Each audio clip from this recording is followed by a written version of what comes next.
everyone, so here you go. This is me. This time I decided to actually film a video instead of just doing voiceover. A little lazy last time, to be quite honest, and I didn't really want to put the effort in to look good, but today I tried. So for today I decided to talk about Star Wars actually, because my boyfriend's birthday is coming up and he is a massive Star Wars fan. It just kind of got me thinking about Star Wars because I'm planning a little birthday thing for him, and so that kind of inspired me to make a video about all the films so far. So I know it's not as relevant as like recent movies like the Multiverse of Madness review was, but I thought it'd be fun to talk about this. I have a lot of opinions on these movies. So coming in dead last is the most recent installment, which is Rise of the Skywalker, I think, or The Rise of Skywalker, or some other ridiculous title. I feel like I don't even really have to explain why I disliked this movie so much. It essentially felt the entire time like I was watching a really bad fan fiction. Somehow Palpatine returned. The problem with this trilogy as a whole is that it felt like a giant tug of war between J.J. Abrams and Rian Johnson, and J.J. Abrams won technically, but really I don't think there were any winners. It just made a mess. They had this whole subplot with like Finn being force sensitive that they never dealt with. How do you know? A feeling. They tried to use fan service to make it good, but unlike The Force Awakens where they used fan service correctly so that it still serviced the actual movie, this was just trying to fix something that honestly was unfixable. Wookiees stand out in the crowd. It was a mess. It was a hot mess. So next on the list, number 10, is going to be The Phantom Menace, which is episode 1. This movie has its positive points. I do like the Duel of the Fates, and the pod race scene is cool, so it does have cool elements, but I really just cannot get over so many things in this movie. The first one being Jar Jar, which is just, everyone hates him. Oh, muy, I love you! And he's annoying. His dialogue is terrible. Honestly, the dialogue in general in the prequels isn't great. Are you an angel? Egad! What the Misa saying? Even the really talented actors that they did get, Ewan McGregor, Liam Neeson, Natalie Portman, all somehow seemed very wooden. You're a funny little boy. Which indicates something about the writing and or the directing. I don't really know a lot of people who like it as a movie. Even my boyfriend, who I mentioned before, doesn't like it as a movie. He just likes it because it's Star Wars. So for number 8, we've got Attack of the Clones. This one, I'm gonna be completely honest, I feel like I don't have a right to be rating it because I haven't seen it all the way through. But what I have seen has been bad. I don't like sand. And it's mostly just like the chunks of dialogue between Anakin and Padme, which is consistently bad. It's bad in Revenge of the Sith, which is actually one of the movies that I like. So maybe that's not giving it a fair pass, so I'm not gonna say a ton about it. But from what I've seen, it's not great. Obviously that's not fair, so I'm not gonna say a ton about it because I just don't have the basis for it. But here's a few clips that I have seen, which are the basis of my opinion. I killed them. I killed them all. And not just the men, but the women. And the children, too. I'm haunted by the kiss that you should never have given me. My heart is beating, hoping that that kiss will not become a scar. Number 8 is The Last Jedi. This is a very controversial movie. I've talked to people who are on both sides of the fence. My best friend absolutely loves this movie. He thinks it is actually the best Star Wars movie ever made. My boyfriend hates it. I am on the camp that's kind of in the middle. I don't hate it, but I don't think it's a good Star Wars movie. I think that if they had started in the direction that The Last Jedi was going, it would have worked better. But when you came from The Force Awakens, which had this very classic Star Wars feel, I won't go into like the arguments that people have on why they didn't like Force Awakens, but we can all agree it had like a classic feel to it based on the originals. You go from that to something that feels really off by comparison. They don't fit together as a sequel. It's actually very similar to what I felt about Multiverse of Madness, how it just did not fit with everything preceding it. And so The Last Jedi had a lot of cool aspects. I really loved the Force connection between Kylo Ren and Rey. That was a really cool element. But just like Multiverse of Madness, we had an issue with character development. And that issue was Luke.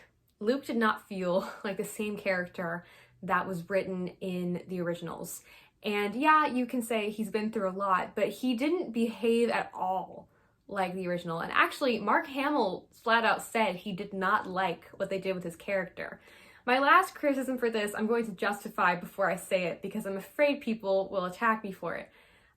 This has nothing to do with Rose being of Asian descent. I just did not like the character. The character herself, I feel, was poorly written.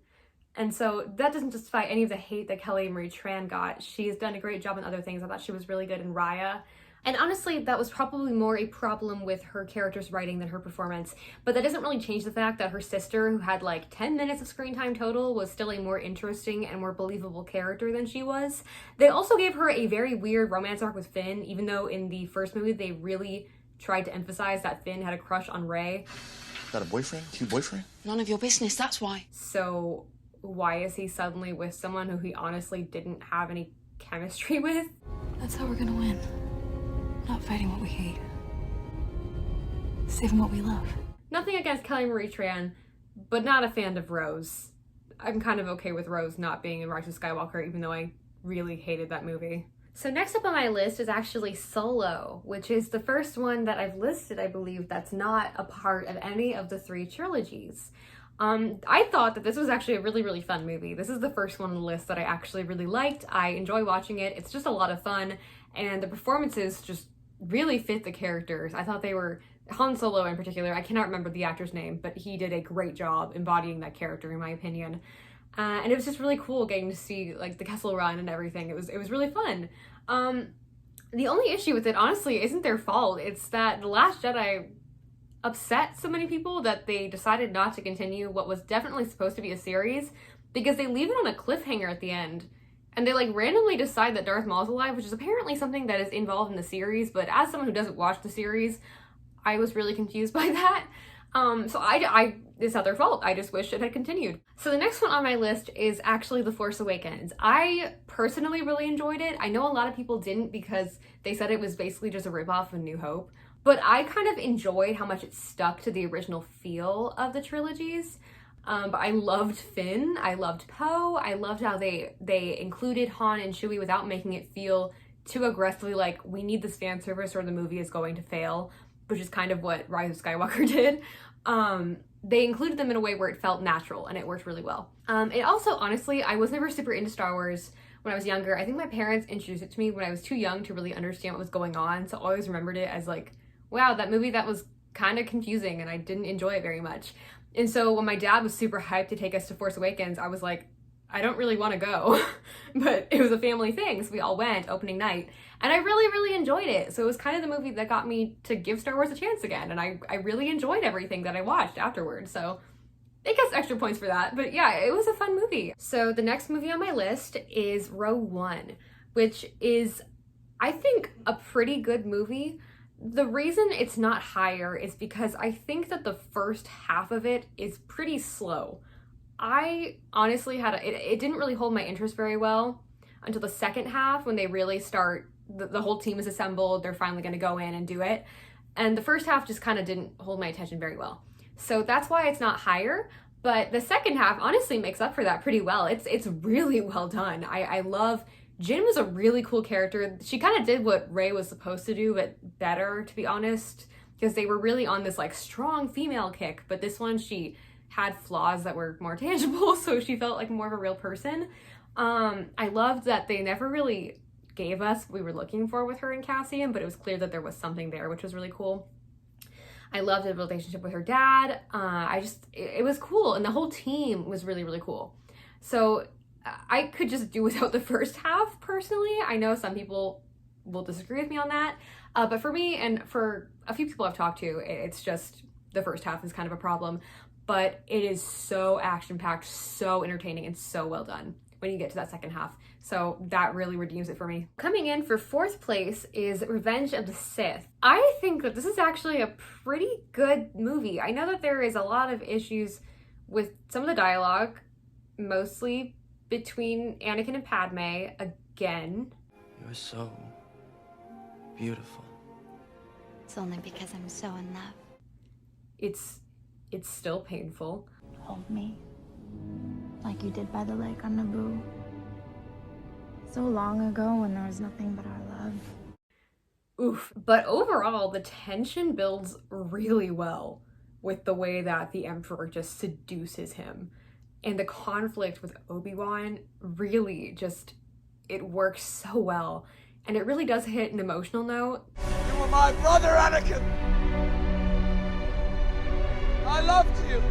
It's a very powerful, emotional story. All right, so as will surprise probably no one, the top 3 are between the original 3 Star Wars films, which, come on, we all know are the best Star Wars films. So without further ado, coming in at number 3 in a probably controversial opinion since I am a film student, is A New Hope. I think A New Hope is obviously a really good movie. It introduces what was a very unfamiliar concept in a very, very good way. It's fun. You get introduced to the main trio who have amazing chemistry and some really fun quips. What the hell are you doing? Somebody has to save our skins.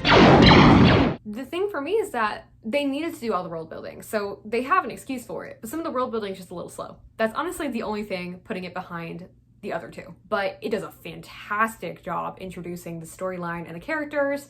Luke is a little whiny. But I was going into Toshi Station to pick up some power converters. I guess that's part of his character development, so excuse for that. But it's really well done.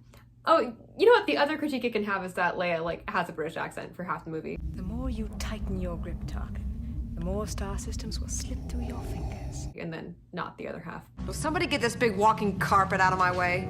So coming in at second place is Return of the Jedi. I love this movie. The entire sequence on Tatooine, honestly, is probably my favorite part. It's so much fun getting to see them take over the ship of Jabba the Hutt and destroy him. I don't love that they, sexualized Leia, but I do love that she gets to kill Jabba in the end for it, so girl power. You failed, Your Highness. I am a Jedi, like my father before me. You get to see that final showdown with Vader, and you get to see what we've all been waiting for, which is a very, honestly, surprising redemption arc for him, where he really does finally bring balance, where he destroys the Emperor and he makes amends, essentially, and you get to see him turned good, and it's very powerful. I'll not leave you here. I've got to save you. You already have.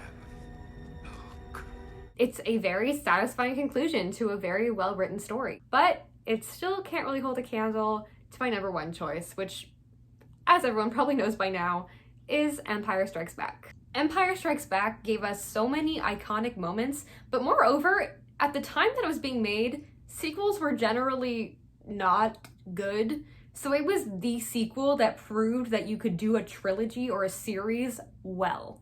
It follows up the original in, honestly, I think an even better way. You're opening with already this really, really great banter between Han and Leia. Fredo's gonna leave without giving you a goodbye kiss? I just assumed it's a Wookiee. I can arrange that. Which admittedly kind of comes out of nowhere. He winks at her once at the end of A New Hope, and then all of a sudden they're in love. But it's still really fun. The banter is a ton of fun between them. Why, you stuck-up, half-witted, scruffy-looking nerf herder. Who's scruffy looking? It gave us so many iconic moments. I love you. I know. And on top of all this, you get the ultimate iconic moment. The plot twist, which shocks none of us from my generation, but shocked everyone in movie theaters then. No. I am your father. Darth Vader is Anakin Skywalker. That is Luke's father. It was actually so unbelievable that they had to add a line in Return of the Jedi to confirm it, because everyone thought that he was lying. Your father is. So that's how big of a plot twist that was. It was a big deal. And so I think that those moments and just how much tension you have from the trap that they set for Luke and just, the general sexual tension between Han and Leia, all of it just works so well and makes it so entertaining the entire time. It never once loses my attention or loses grip on me. And that is what makes it, I think, the best Star Wars film. If you are enjoying hearing me talk about all of my uninteresting opinions about movies, then you should give the channel a subscribe, because I'm going to keep right on doing it. Bye.